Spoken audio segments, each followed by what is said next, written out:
أعوذ بالله من الشيطان الرجيم. بسم الله الرحمن الرحيم. سيقول السفهاء من الناس ما ولاهم عن قبلتهم التي كانوا عليها قل لله المشرق والمغرب يهدي من يشاء إلى صراط مستقيم. سورۃ بقرہ دوسرے پارے کی ابتدا، آیت نمبر 142. امت مسلمہ کو یہود اور نصارہ نے بہت ساری باتوں میں اپنا تابع بنایا ہے، اور صدر اول کے اندر جب صحابہ کرام کا انتقال ہو چکا تھا اور ذخیرہ احادیث اور دیگر کتابیں مرتب ہو رہی تھیں، تو احادیث کی کتابیں ایسے زمانے میں لکھی گئیں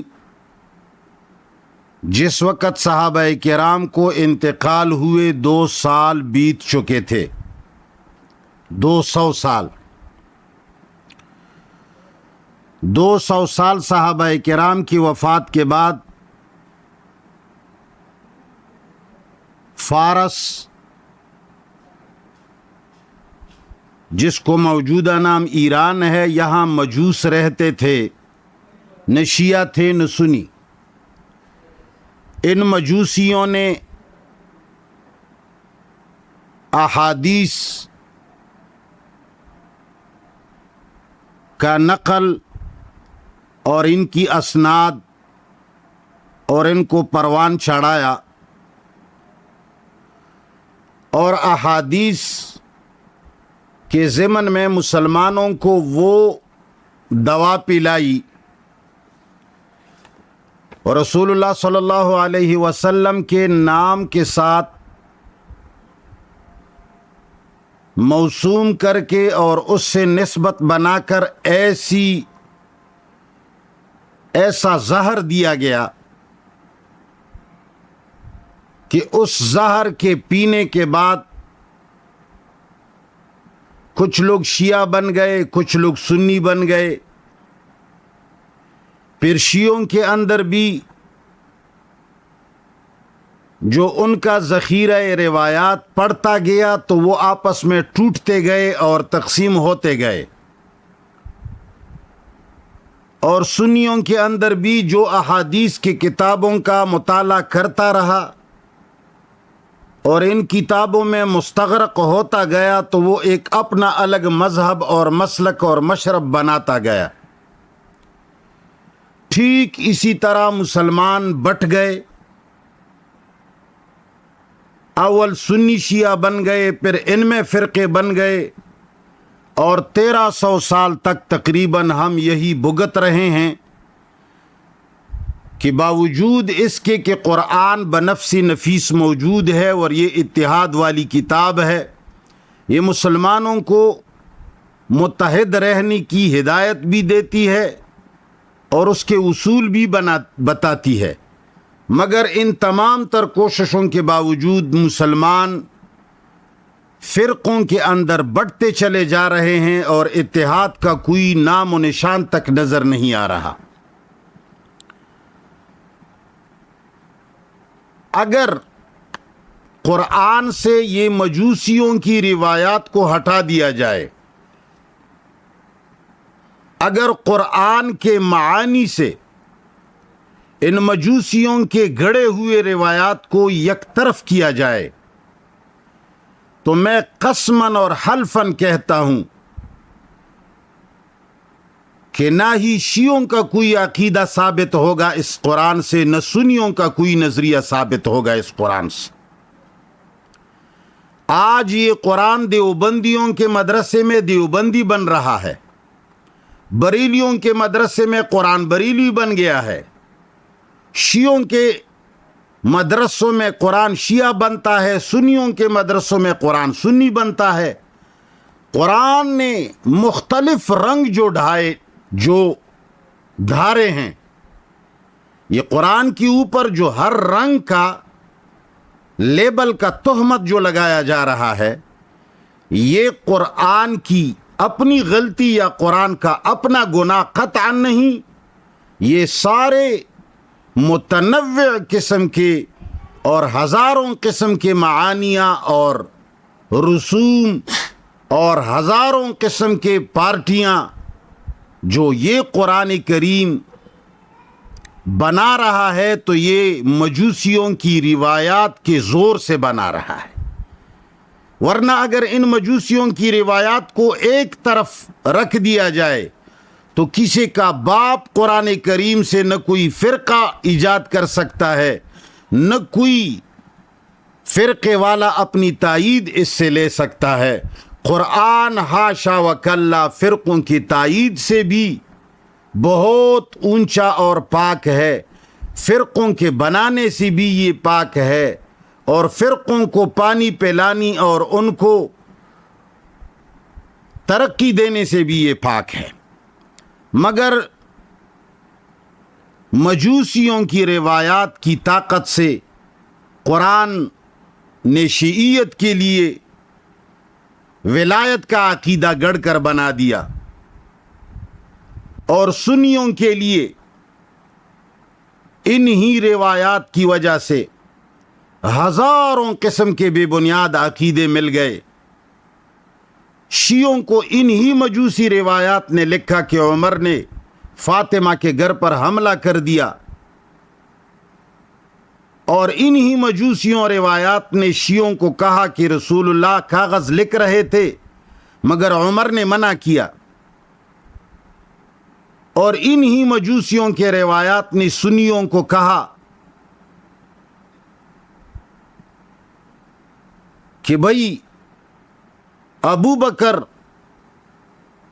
افضل ہے، دیگر مفضول ہیں، عمر افضل ہے، دیگر مفضول ہیں، عثمان افضل ہے، دیگر مفضول ہیں، لہذا علی مفضول ہے، اور فلان نے فلان کی حکومت نہیں مانی، اور یزید نے فلان کو قتل کر دیا، اور اہل بیت یہ ہے اور اہل بیت وہ ہے۔ اور انہی مجوسیوں کے روایات نے سنیوں کو بتایا کہ تمہارا پہلا قبلہ بیت المقدس تھا، بعد میں جو ہے نا کعبہ بنایا گیا۔ یہ جتنے جھگڑے ہیں سنیوں کے مابین، شیعوں کے مابین، دیوبندیوں، بریلویوں، امت مسلمہ کا جس پر اطلاق ہوتا ہے، ان کا خانہ آج تک جو خراب ہے اور خراب ہوتا چلا جا رہا ہے، اس کی صرف بنیادی وجہ یہ مجوسیوں کی روایات ہیں۔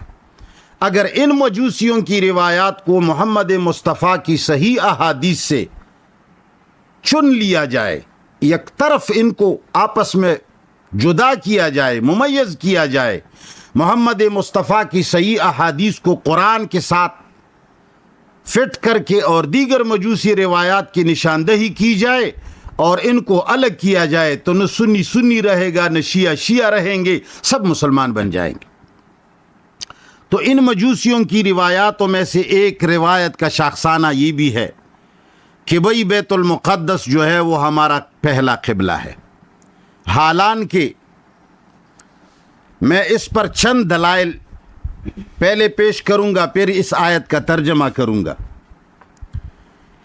ان آیات کریمہ پر 142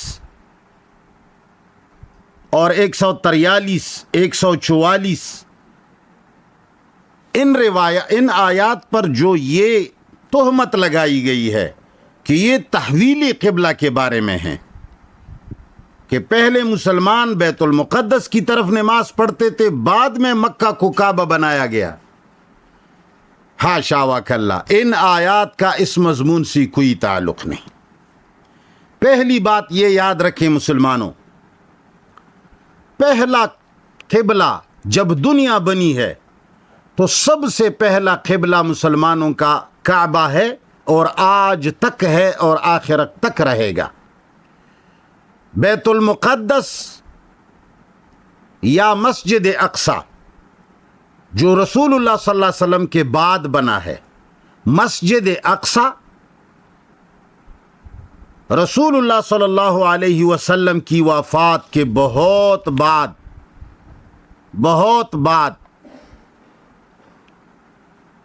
705 عیسوی میں بنا ہے،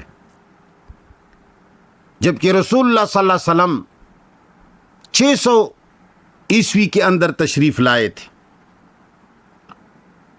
یعنی 7ویں صدی عیسوی میں رسول اللہ تشریف لائے ہیں، اور مسجد اقصی 8ویں صدی عیسوی میں بن گیا ہے۔ احترام الگ جگہ، مقدس صرف کعبہ ہے۔ تورات کے قانون کے مطابق طوفان نوح کے بعد نسل انسانی کا جو نسب چلا ہے یہ 3 آدمیوں سے چلا ہے، سام، حام اور یافس۔ قرآن کریم میں جتنے انبیاء کا نام آیا ہے یہ سارے کے سارے سامی نسل سے ہیں۔ ان کا مولد، ان کا مسکن، ان کا مبعث عربستان کا ریگستانی علاقہ ہے، اور تمام اقوام عالم کی ابتدا اس ریگستان عرب سے ہوئی ہے، اور اس عرب کے اندر تمام گاؤں اور تمام علاقوں کا مرکزی شہر مکہ تھا، جس کو ام القریٰ، تمام بستیوں کی ماں کہا گیا ہے۔ یہ مرکزی شہر تھا۔ جب اس زمانے میں تمام دنیا کے اندر صرف یہی ایک شہر تھا، اس وقت تک بیت المقدس کا وجود بھی نہیں تھا۔ سلیمان علیہ السلام نے بیت المقدس کو بنایا ہے۔ سلیمان علیہ السلام اس وقت تک اس کی ماں بھی پیدا نہیں ہوئی تھی، ان کے والد بھی پیدا نہیں ہوئے تھے، تو اس وقت بھی پہلا مرکزی شہر مکہ تھا۔ یہ اولین قبلہ ہے جس کو بیت العتیق کہا جاتا ہے۔ سورۃ آل عمران آیت نمبر 96 کے اندر اللہ تعالیٰ نے فرمایا ہے، ان اول بیت وضع للناس للذی ببکۃ مبارکا، پہلا گھر جو اللہ تعالیٰ نے روئی زمین پر برکت والا بنایا ہے وہ سب سے پہلا بیت اللہ ہے۔ یہ پہلی دلیل ہے۔ آدم علیہ السلام سے بھی پہلے ملائکہ نے اس کی بنیاد رکھی تھی۔ یہ آدم کا بھی قبلہ تھا، یہ نوح کا بھی قبلہ تھا، اور اس وقت بیت المقدس کا نام و نشان نہیں تھا۔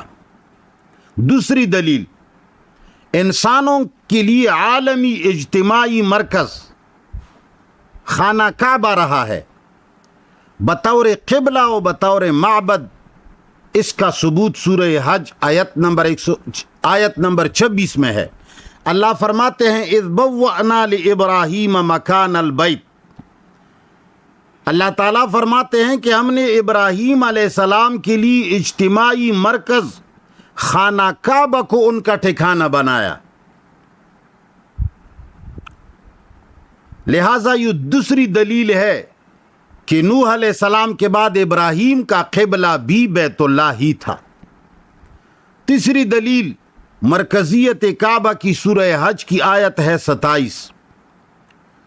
اس میں اللہ تعالیٰ نے ابراہیم علیہ السلام کو فرمایا، وَأَذِّن فِي النَّاسِ بِالْحَجِّ يَأْتُوكَ رِجَالًا وَعَلَى كُلِّ ضَامِرٍ يَأْتِينَ مِنْ كُلِّ فَجٍّ عَمِيقٍ، کہ اے اللہ کے نبی تم لوگوں کو پکارو کہ وہ حج کے لیے آئیں، لہٰذا سارے لوگ پیدل اور کمزور لاغر سواریوں پر دور دراز سے تشریف لائیں گے اور آئیں گے۔ یہاں ایک نکتے کی طرف میں تمہاری توجہ مبذول کرنا چاہتا ہوں مسلمانوں۔ اللہ تعالیٰ نے یہ تو فرمایا کہ لوگوں کو بیت اللہ کی طرف بلاؤ، مگر اس سے پہلے اللہ تعالیٰ نے اس کا تعارف نہیں کیا کہ یہ ایسا گھر ہے، اس میں حج کیا جائے گا، اس میں لوگ ایسے آئیں گے، اس میں لوگ ایسے گھومیں گے۔ یہ کچھ بھی اللہ نے بتایا نہیں، صرف اتنا بتایا لوگوں کو بلاؤ، کس لیے بلاؤ یہ نہیں بتایا۔ کیوں؟ اس لیے کہ اللہ، یہ اشارت النص نے قرآن نے بتا دیا کہ چونکہ مسلمان پہلے سے آگاہ تھے کہ بیت اللہ کے اندر کیا جا رہا ہے، بیت اللہ کے اندر جا کر ہم کیا کریں گے، اس کا پہلے سے علم تھا۔ لہٰذا یہ آیت بتا رہی ہے کہ مسلمانوں کو ابتدائی افرینش سے یہ پتا تھا کہ کعبہ ہمارا مرکز ہے اور یہاں حج ہوتا ہے اور یہاں لوگ ایسا ایسا ایسا کرتے ہیں۔ تو اس آیت نے اشارت النص اور عبارت النص دونوں سے یہ واضح کر دیا کہ مسلمانوں میں اس کا قبلہ ہونا پہلے سے مشہور تھا، ورنہ اگر پہلے سے یہ قبلہ مشہور نہ ہوتا تو اللہ تعالیٰ اس کے لیے تمہید باندھتے، لوگوں کو ترغیب دیتے، ان کا تعارف کرتے کہ یہ ایسی جگہ ہے، برکت والی ہے، تم آؤ، تم اس میں اتنا گھومو۔ کچھ بھی نہیں بتایا، اس لیے کہ لوگوں کو علم تھا، پہلے سے یہ قبلہ بن کے آ رہا ہے۔ چوتھی دلیل سورہ بقرہ کی آیت نمبر 124 ہے۔ اللہ تعالیٰ نے فرمایا انی جاعلک للناس اماما۔ تو جس طرح محمد الرسول اللہ کی نبوت عالمگیر ہے، ابراہیم کی نبوت بھی عالمگیر تھی، تو اللہ تعالیٰ نے اس کو فرمایا کہ میں تمہیں پوری امت کا مقتدا بنا رہا ہوں۔ تو لازمی بات ہے کہ ابراہیم علیہ السلام نے جو گھر بنایا وہ بھی پوری امت کے لیے کعبہ اور قبلہ اور مرکز بھی ہوگی۔ اگر وہ جگہ مرکزیت حاصل نہ کرے تو ابراہیم علیہ السلام کی مرکزیت کیسے ہو سکتی ہے؟ یہ 4 دلائل۔ 5ویں دلیل، مرکزی اجتماعی ہونے کے لیے ایک شرط یہ ہوتا ہے کہ وہاں امن ہو، لوگ امن سے رہیں اور سارے ملت کے لوگوں پر پابندی نہ ہو، ہر کوئی بلا روک ٹوک آ سکتا ہو۔ تو سورہ بقرہ 125 میں اللہ فرماتے ہیں وَإِذْ جَعَلْنَا الْبَيْتَ مَثَابَةً لِلنَّاسِ وَأَمْنًا وَاتَّخِذُوا مِن مَّقَامِ إِبْرَاهِيمَ مُصَلًّى وَعَهِدْنَا إِلَىٰ إِبْرَاهِيمَ وَإِسْمَاعِيلَ أَن طَهِّرَ بَيْتِيَ لِلطَّائِفِينَ وَالْعَاكِفِينَ وَرُكَّعِ السُّجُودِ۔ یہاں عام اعلان کیا جا رہا ہے کہ یہاں جو داخل ہوگا امن میں بھی ہوگا، اور دوسری بات یہ ہے کہ سارے ملت کے لوگ یہاں بلا روک ٹوک کے آ سکیں گے، وہ ملت اسلام کے۔ جبکہ بیت المقدس میں یہود اور نصارہ کے تسلط کی وقت کسی مسلمان کو وہاں جانے کی نہ اجازت تھی نہ اب ہوگی، اور نہ اس وقت یہ بنا ہوا تھا۔ 6ٹھی دلیل سورہ حج کی آیت 25 ہے۔ اللہ فرماتے ہیں والمسجد الحرام الذی جعلناہ للناس سواء العاکف فیہ والباد۔ مسجد حرام وہ جگہ ہے جس میں آنے والا اور یہاں رہنے والے سب برابر ہیں۔ 7ویں دلیل ہے سورۃ آل عمران 27 میں ومن دخلہ کان آمنا۔ 8ویں دلیل ہے سورہ بقرہ کی ابراہیم کی دعا ہے 126 میں رب اجعل ھذا بلدا آمنا وارزق اہلہ من الثمرات۔ یہ دعائیں کیوں کی جا رہی ہیں؟ اس لیے کہ اسلام مسلمانوں کا مرکز ہے۔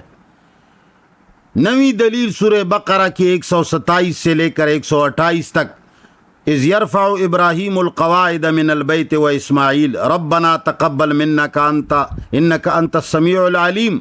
پھر آگے فرماتے ہیں وارنا مناسکنا۔ کیوں؟ اس لیے کہ مرکز ہے۔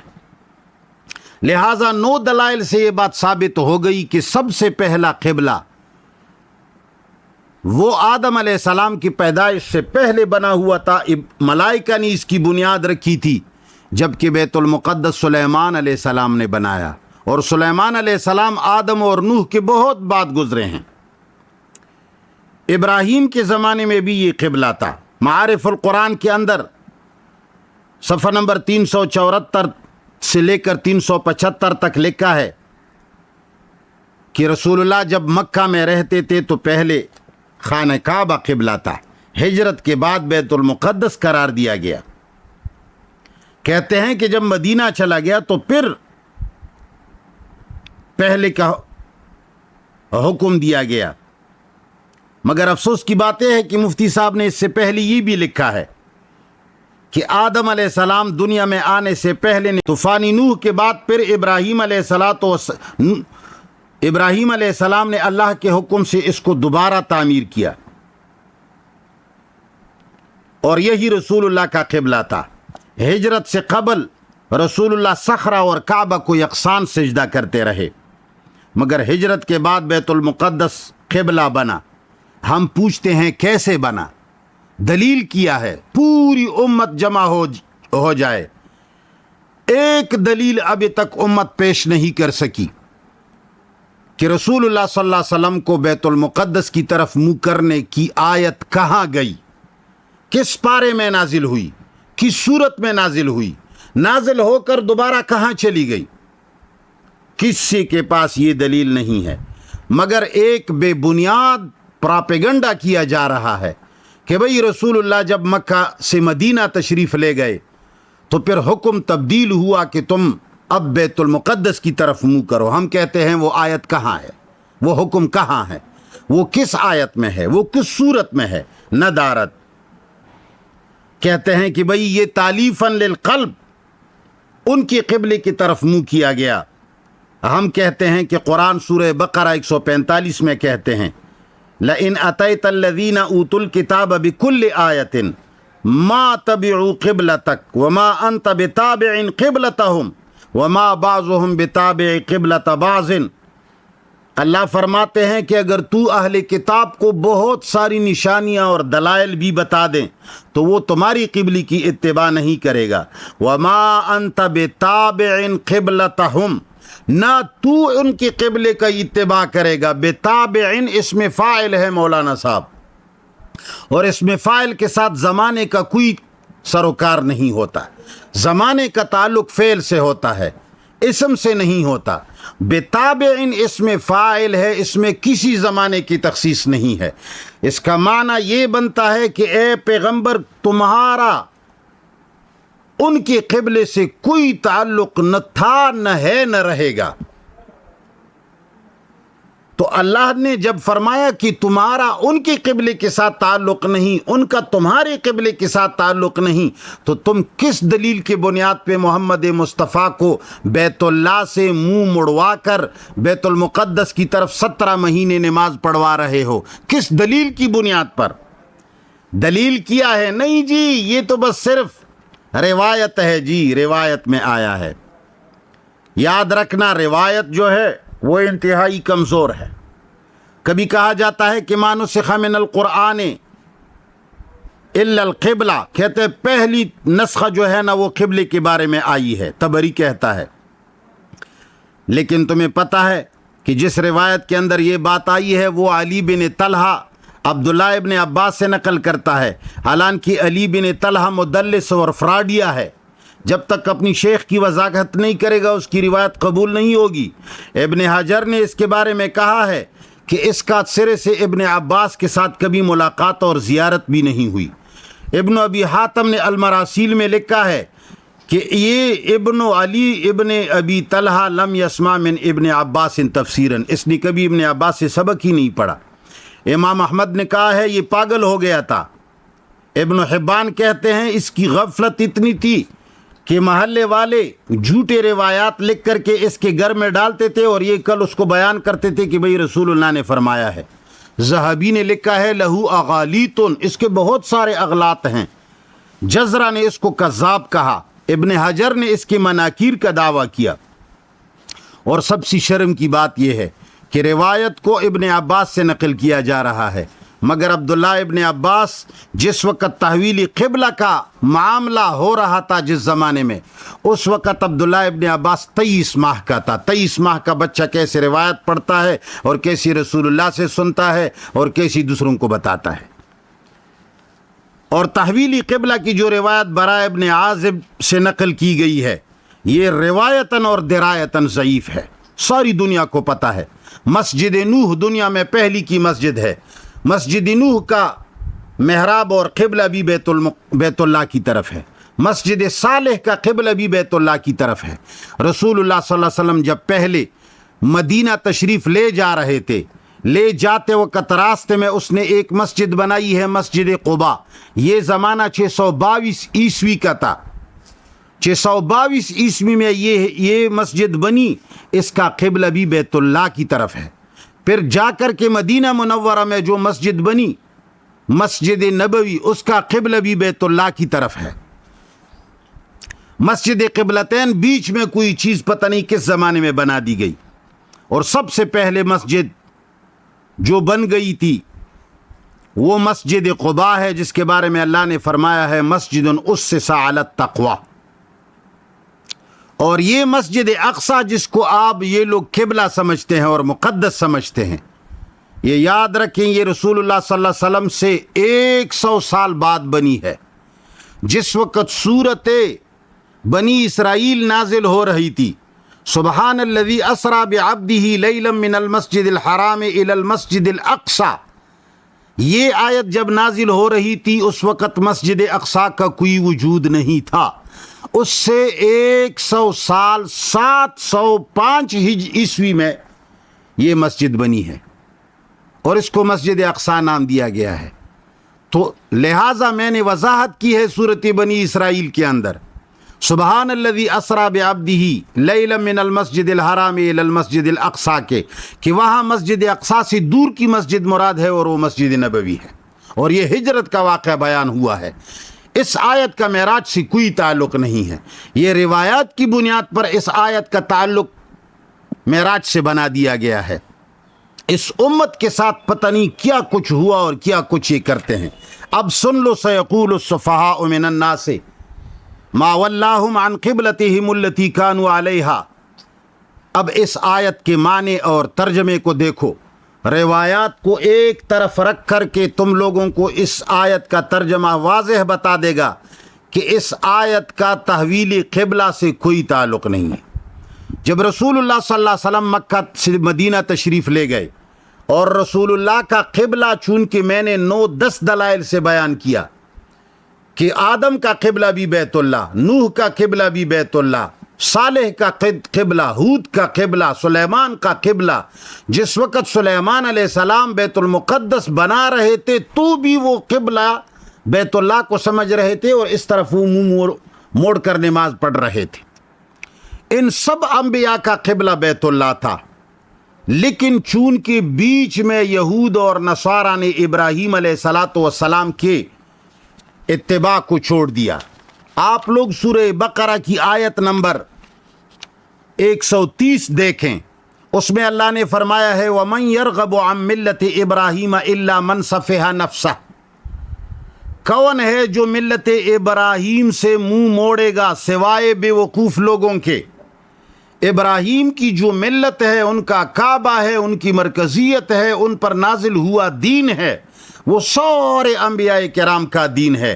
اللہ نے فرمایا کہ اس سے منہ موڑنے والا صرف بے وقوف ہو سکتا ہے، اور وہ بے وقوف کون ہے؟ یہود اور عیسائی۔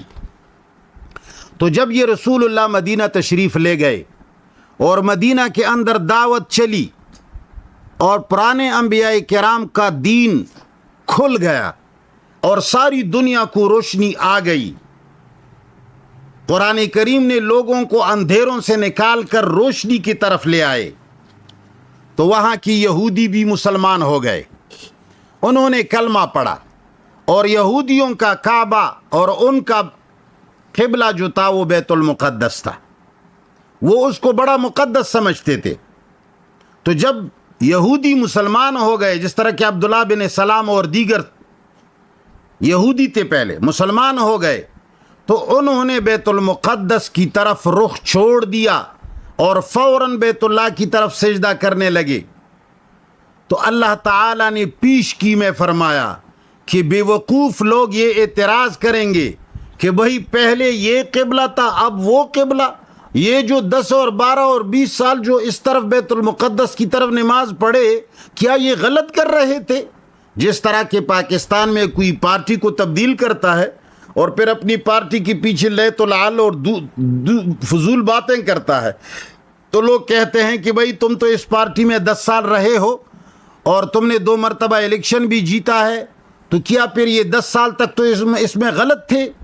تو تو اسی طرح اللہ ان سے کہتا ہے کہ یہودی اب نو مسلم یہودیوں کو کہیں گے کہ بھائی تم لوگوں کو کس چیز نے اپنے قبلے سے دوسری طرف رخ کرنے پر مجبور کیا؟ تو اس صفحہ سے مراد وہی آیت نمبر 130 میں صفحہ ہیں. ان صفحہ سے تو نہ کوئی اور تو مراد نہیں ہو سکتے. سیقول، اور وہاں واضح آیا الا من صفح نفسہ. سیقول الصفحاء، ان قریب کہیں گے بے وقوف لوگ، من الناس سے لوگوں میں سے، ما ولاہم کس چیز نے پھیر دیا ان نو مسلم یہودیوں کو. یہ جو یہودی یہودیت کو چھوڑ کر مسلمان بن گئے، بیت المقدس کو انہوں نے کیوں چھوڑا؟ کس وجہ سے بیت المقدس کی طرف منہ کرنے سے اب بیت اللہ کی طرف منہ کر رہے ہیں؟ اس لیے کہ یہود اور نصارہ تو اسی کو مقدس سمجھ رہے تھے.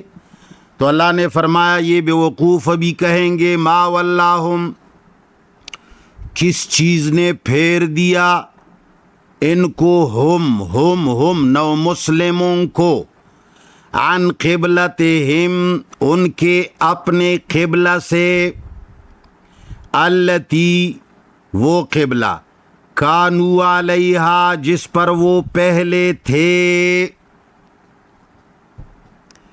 سیقول الصفحاء بہت جلد کہیں گے لوگ، ما ولاہم ان کو کس چیز نے پھیر دیا، عن قبلتہم التی کانوا علیہا اس قبلے سے جس پر یہ لوگ پہلے سے تھے.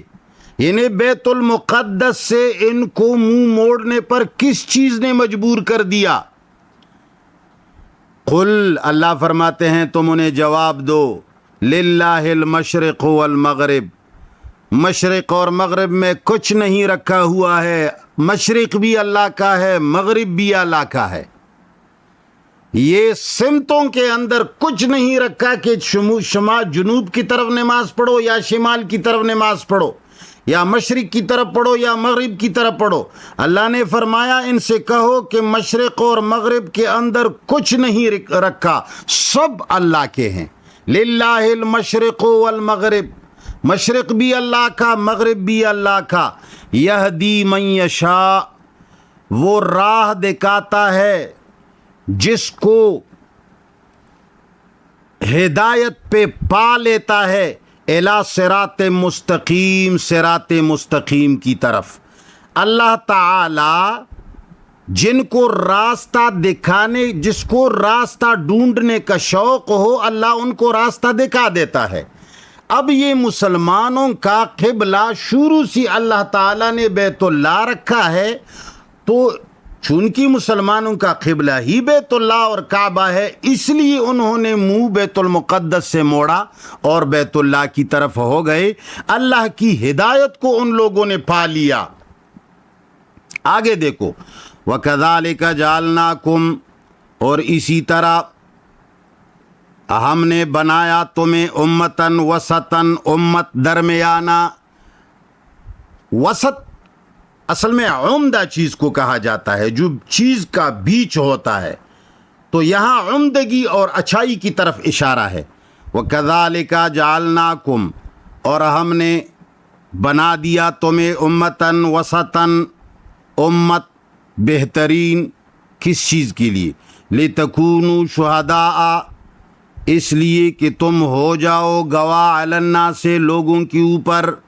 تم لوگوں کو گواہ رہو، ان کو دین حق کی دعوت دیتے رہو، ان کو دین حق کی سچائی بیان کرتے رہو. وَيَكُونَ الرَّسُولُ عَلَيْكُمْ اور ہوگا اللہ کا رسول تمہاری اوپر شہیداً گواہ. تم لوگوں کو دعوت دو گے، رسول تمہیں دعوت دے گا، اور تم لوگوں کو اصلی دین کی نشاندہی کرو گے، رسول تمہیں اصلی دین کی نشاندہی کرے گا. روز قیامت بھی تم لوگوں پر گواہ رہو گے، نبی تمہاری اوپر گواہ رہے گا. وما جعلنا القبلۃ التی، اب ان الفاظ کے اندر ان لوگوں نے ہیرا پھیری کی ہے. اللہ فرماتے ہیں وما جعلنا القبلۃ التی، اور ہم نے نہیں بنایا وہ قبلہ کنت علیہا، اس کا یہ لوگ ترجمہ کرتے ہیں ماضی کا، کنت علیہا جس پر تو پہلے تھا، تو ہم کہتے ہیں کان یکون کا یہی معنی اگر ہے تو ان اللہ کان عزیزا حکیما، تو پھر اس کا معنی تو یہ ہوا کہ اللہ عزیز اور حکیم تھا، پہلے زمانے میں تھا، اب نہیں ہے۔ قرآن نے کہا ہے وما کان محمد ابا احد من رجالکم، تو کیا اس کا یہ معنی کریں گے کہ رسول اللہ پچھلے زمانے میں کسی مرد کا باپ نہیں ہے، نہیں تھا، اور اب ہے؟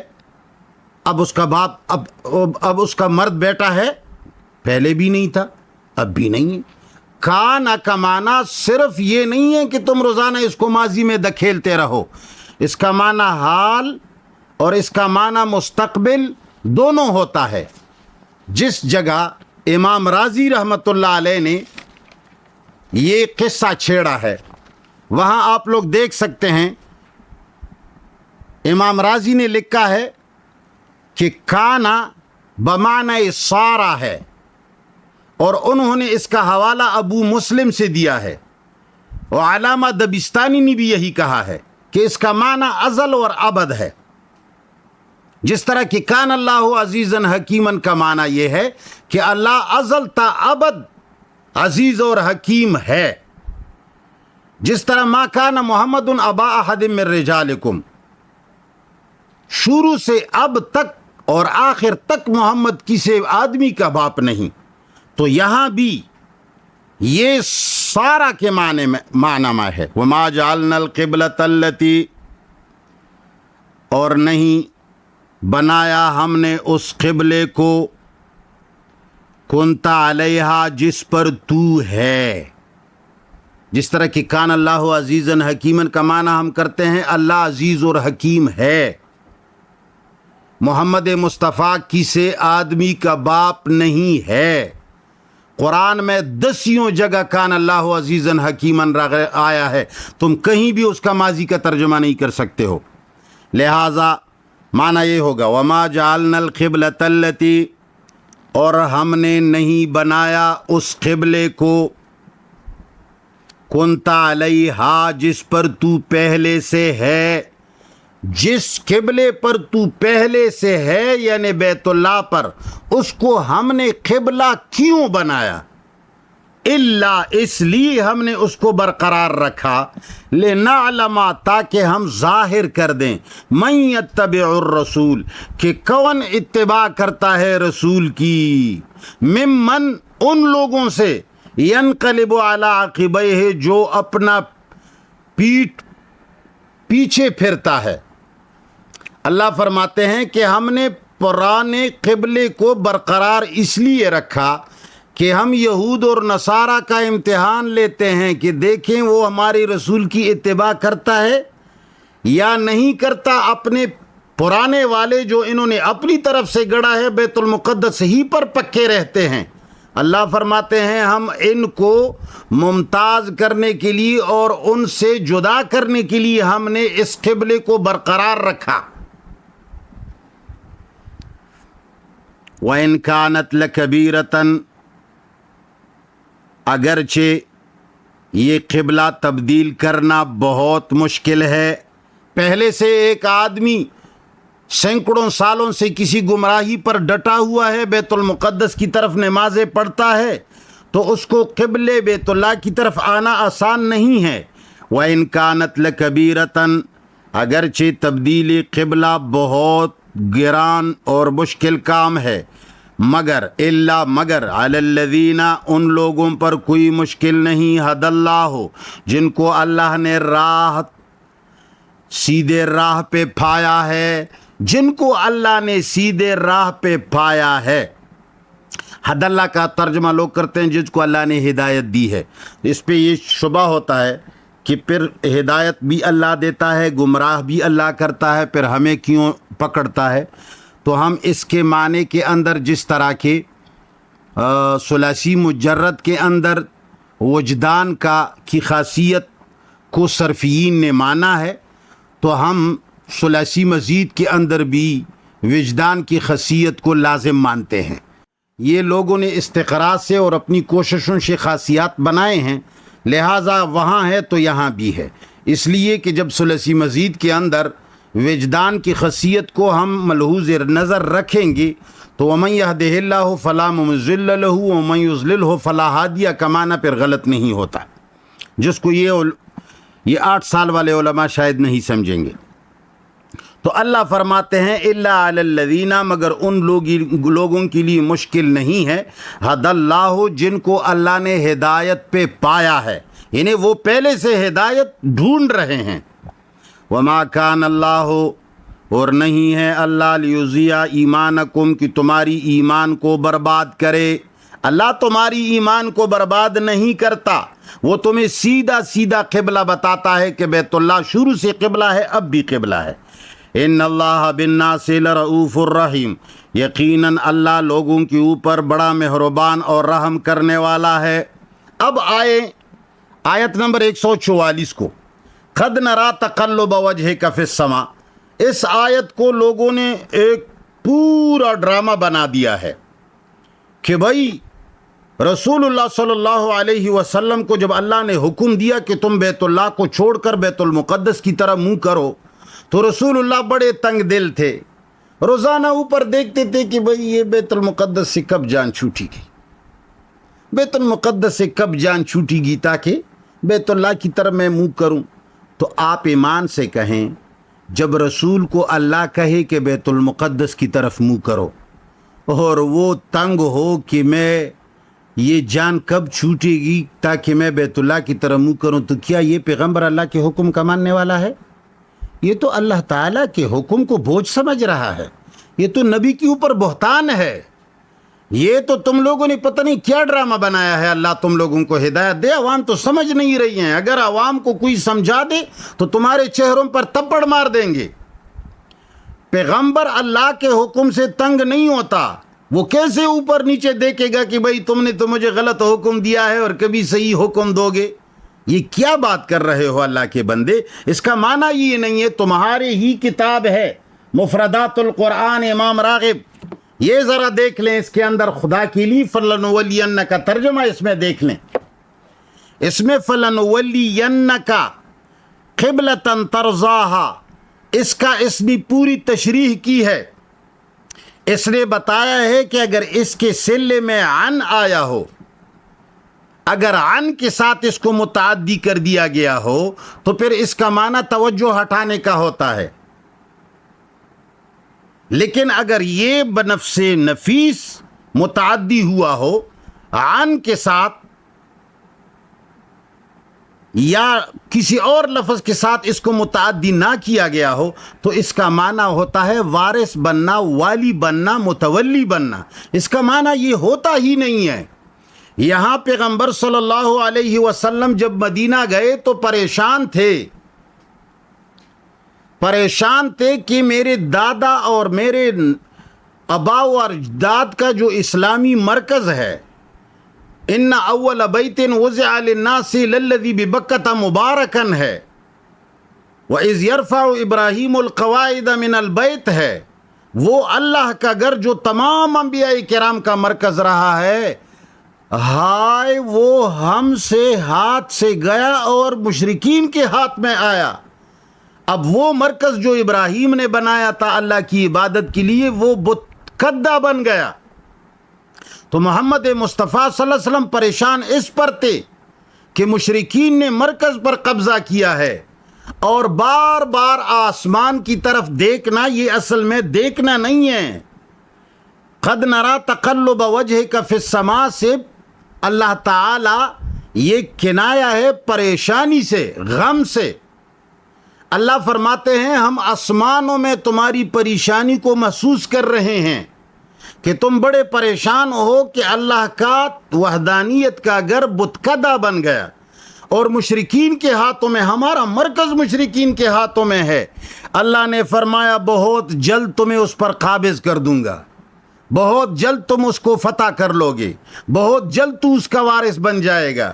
ارے مولویوں تم لوگوں نے کیا بنایا. قد نرا یقیناً ہم دیکھتے ہیں تقلب وجہ کا تمہارے پریشانی کو. تقلب وجہ کا یہ معنی نہیں ہے کہ یوں کرتا تھا. کہتے ہیں فی السماء آسمان کی طرف. فی السماء پھر الی السماء ہوگا. اگر اوپر آسمان کی طرف منہ اٹھانا مراد ہوتا تو پھر الی السماء آتا. یہاں الی السماء نہیں ہے, فی السماء آیا ہے. معنی یہ ہے کہ اللہ فرماتے ہیں کہ اللہ تو ہے آسمانوں میں, عرش میں اوپر ہیں. اللہ فرماتے ہیں ہم آسمانوں میں تمہاری پریشانی کو محسوس کر رہے ہیں. قد نرا ہم دیکھ رہے ہیں تقلب وجہ کا تمہاری پریشانی کو فی السماء آسمان میں. لہٰذا جب دیکھتے ہیں محسوس کرتے ہیں تو کیا کریں گے؟ فلنولینک ہم بہت جلد تمہیں والی بنا دیں گے, ہم بہت جلد تمہیں وارث بنا دیں گے. قبلتن اس قبلے کا ترضاہا جس کو تو پسند کرتا ہے, جس بیت اللہ کو تو پسند کرتا ہے بہت جلد تمہارے قبضے میں آ جائے گا, فکر نہیں کرو. لہٰذا کیا کرو؟ فولی وجہ کا شطر المسجد الحرام. مولوی لوگ کہتے ہیں دیکھو کہا کہ بس جی بس منہ موڑو. نہیں حضرات, فولی وجہ کا معنی ہے اپنے توجہات کو اسی طرف مبذول کرو. جب کوئی آدمی اپنے لشکر سے کہتا ہے کہ اللہ کے بندو ہمارا علاقہ یہود اور نصارہ نے ہم سے قبضہ کیا, ہمیں گھروں سے نکال دیا, تم لوگ یہاں عیش معاش اور مزے کرتے ہو, کرکٹیں کھیلتے ہو, چھوڑو ان کرکٹوں کو, سب اس طرف متوجہ ہو جاؤ کہ ہم اپنے علاقے کو کس طرح دوبارہ ان کے قبضے سے چھڑا سکتے ہیں. اس طرف متوجہ ہو جاؤ. اس متوجہ ہونے کا یہ معنی نہیں ہوتا کہ تم منہ پھیرو اس طرف, یعنی اپنے توجہات اور اپنے تمام تر وسائل کا رخ اس طرف موڑو تاکہ بیت اللہ کو ان سے حاصل کیا جائے. فول وجہ کا, لہٰذا آج ہی سے اپنے توجہ کا مرکز شطر المسجد الحرام, مسجد حرام کو ٹہرا لو. آج ہی سے اس پر سوچنا شروع کرو, آپس میں میٹنگیں شروع کرو, اس کے لیے منصوبے بناؤ, اس کے لیے افراد ٹریننگ کرو. لہذا فول وجہ کا تم اپنا توجہ مبذول کرو شطر المسجد الحرام, مسجد حرام کی طرف اپنے تمام توجہات کا مرکز اس کو بناؤ. وحیث ما کنتم, اور جہاں بھی تم لوگ ہو, مسلمان جہاں جہاں ہے, فولوا وجوہکم اپنے توجہات کو موڑو شطرہ مسجد حرام کی طرف. جہاں جہاں تم رہتے ہو سب اپنی نظریں مسجد حرام پر رکھو کہ ہم کب اعلان ہوگا, کب ایسا دن آئے گا کہ ہم اس کو قبضہ کر لیں گے. وَإِنَّ الَّذِينَ یقیناً وہ لوگ اوتوا الکتاب جن کو دی گئی ہے کتاب, لیعلمون وہ خوب جانتے ہیں, انہ الحق من ربہم کہ یہ اللہ کی طرف سے حق ہے. ان کو خوب پتہ ہے کہ یہ بیت اللہ مسلمانوں کا ہے, حق ان کا ہے اور یہ برحق قبلہ ہے. لہٰذا ان کو پتہ ہے, مگر وہ ضد کی وجہ سے یہ نہیں مان رہے. وَمَا اللَّهُ بِغَافِلٍ نہیں ہے اللہ غافل عما ان اعمال سے یعملون جو یہ لوگ کرتے ہیں. بس اتنا ہی کافی ہے اس ہفتے. سیقول السفہاء بہت جلد عن قریب کہیں گے بیوقوف لوگ. بیوقوف لوگ کون ہیں؟ یہود اور نصارہ. من الناس سے لوگوں میں سے, ما ولاہم کہ کس چیز نے اس کو منہ موڑنے پر مجبور کیا. ما ولاہم کس چیز کو, کس چیز نے پھیر دیا ان مسلموں کو, یعنی جو یہودیوں میں مسلمان ہو کر کے بیت اللہ کی طرف نماز اب پڑھ رہے ہیں بیت المقدس کو چھوڑ کر, تو اللہ نے فرمایا کہ یہ بیوقوف یہودی ان مسلم یہودیوں کے بارے میں کہیں گے ما ولاہم کس چیز نے پھیر دیا ان مسلموں کو عن قبلتہم التی ان کے اس قبلے سے کانو علیہا جو اس پر پہلے سے تھے، پہلے جس قبلے پر وہ نماز پڑھتے تھے اس سے منہ کیوں پھیرا؟ کیا پہلے وہ غلط کرتے تھے؟ قل تم کہہ دو للہ المشرق، اللہ کے لیے ہے مشرق، والمغرب و مغرب، یہدی وہ راہ دکھاتا ہے من ان لوگوں کو، یشاء جو راہ ڈھونڈنا چاہتے ہیں، جو راستہ چاہتے ہیں ان کو راستہ دکھا دیتے ہیں۔ کس طرف؟ الی صراط مستقیم، راستے سیدھے کی طرف۔ وَكَذَلِكَ جَعَلْنَاكُمْ، اور اسی طرح بنایا ہم نے تم کو امتاً وسطاً، ایک بہتر امت، لِتَكُونُوا شُهَدَاءَ تاکہ تم ہو جاؤ گواہ علی الناس لوگوں پر، وَيَكُونَ الرَّسُولُ اور ہو جائے رسول علیکم تمہاری اوپر شہیداً گواہ۔ وَمَا جَعَلْنَا الْقِبْلَةَ الَّتِي، اور ہم نے نہیں بنایا اس قبلہ کو، کنت علیہا جس پر تو پہلے سے ہے، اس کو ہم نے قبلہ کیوں بنایا؟ وَمَا جَعَلْنَا الْقِبْلَةَ، اور ہم نے نہیں بنایا بیت اللہ کو قبلہ، التی وہ بیت اللہ کنت علیہا جو تو پہلے سے اس پر تھا، الا مگر اس لیے ہم نے اس کو برقرار رکھا، لنعلم تاکہ ہم ظاہر کر دیں، من یتبع الرسول کہ کون اتباع کرتا ہے رسول کی، ممن ان میں سے ینقلب جو پلٹتا ہے، علی عقبیہ اپنے پیٹھ پیچھے یا اپنے ایڑیوں کے بل، علی عقبیہ اپنے ایڑیوں کے بل، وَإِن كَانَتْ لَكَبِيرَةً اگرچہ قبلہ تبدیل کرنا بہت بڑا کام ہے، الا علی الذین مگر ان لوگوں کے لیے مشکل نہیں ہے،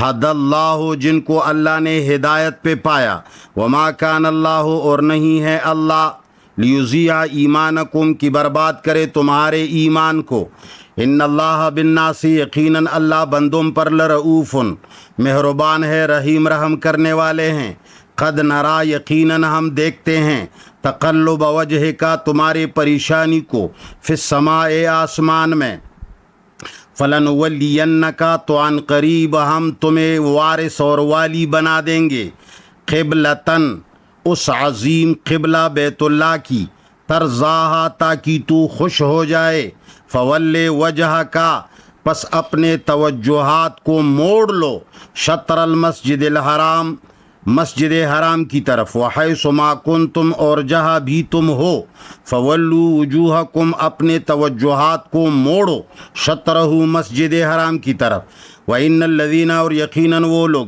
اوت الکتابہ جن کو دی گئی ہے کتاب، لیعلمون وہ جانتے ہیں، انہ الحق کہ یہ حق ہے، من ربہم رب کی طرف سے، وما اللہ بغافل نہیں ہے اللہ غافل، عما ان اعمال اور باتوں سے یعملون جو یہ لوگ کرتے ہیں۔ وصلی اللہ تعالی علی خیر خلقہ محمد و آلہ و صحبہ اجمعین۔ الہ العالمین سارے مسلمانوں کو قرآن کریم پر جمع کرو، اے اللہ سب کو قرآن کی طرف رہنمائی عطا فرماؤ، اے اللہ جتنے لوگوں کے دلوں میں من گڑت روایات کے ذریعے قرآن کی غلط معانی بتا دیے گئے ہیں، رب العالمین سب کو قرآن کریم کے گرویدہ اور عاشق بناؤ۔ اللہم ربنا آتنا فی الدنیا حسنہ